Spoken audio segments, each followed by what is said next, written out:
حضرت امام اوزائی زمانہ واقف ہے آپ کی زندگی سے کہ آپ نے اپنی زندگی کے اندر 70,000 مسائل کے جواب دیے، 70,000 فتووں کے جوابات آپ نے اپنی زندگی کے اندر دیے۔ ایسے جید عالم دین تھے۔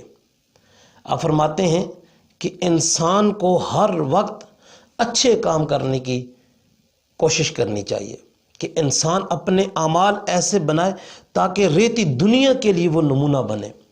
آپ فرماتے ہیں کہ جو مومن ہوتا ہے نا، مومن جس کے اندر مومنیت والی نشانیاں ہوتی ہیں، آپ فرماتے ہیں وہ کم بولتا ہے، عمل بہت کرتا ہے۔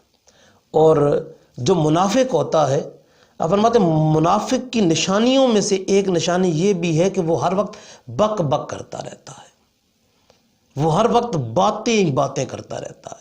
کوئی بھی لمحہ، کوئی بھی گھڑی، کوئی بھی مجلس اس کی ایسی نہیں ہوتی کہ جس کے اندر وہ خاموشی اختیار کرے۔ آپ فرماتے ہیں کہ منافق باتیں تو زیادہ کرتا ہے، بک بک تو زیادہ کرتا ہے، لیکن اس کے پڑلے کچھ بھی نہیں ہے، اعمال اس کے نہیں ہیں، عمل والے جو کام ہیں اس کے بہت کم ہوں گے۔ آپ فرماتے ہیں کہ کل بروز قیامت جس وقت حساب و کتاب کیا جا رہا ہوگا، اس وقت بندے کے سامنے دنیاوی زندگی کے ہر لمحہ، ہر دن پیش کیا جائے گا، اور جس لمحہ، جس گھڑی اس نے کوئی اچھا کام کیا ہوگا وہ تو خوش ہوگا اس کو دیکھ کے، میں نے یہ گھڑی اچھی گزاری ہے۔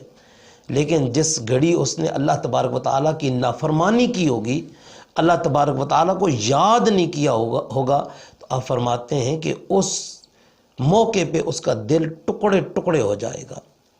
تو اب بندہ غور کرے اس وقت بندے کی کیا کیفیت ہوگی۔ بندے کے سامنے بندے کے اعمال پیش کیے جائیں گے۔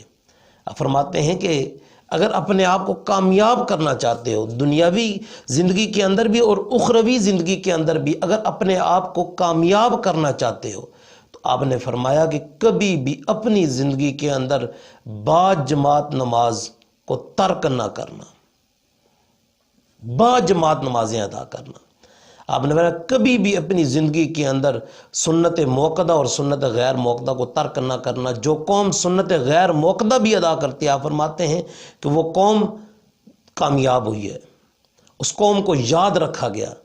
آپ فرماتے ہیں کہ اگر کامیاب ہونا چاہتا ہے تو اپنی مساجدوں کو آباد کرے۔ جو قوم اپنی مساجد کو آباد کرتی ہیں، آپ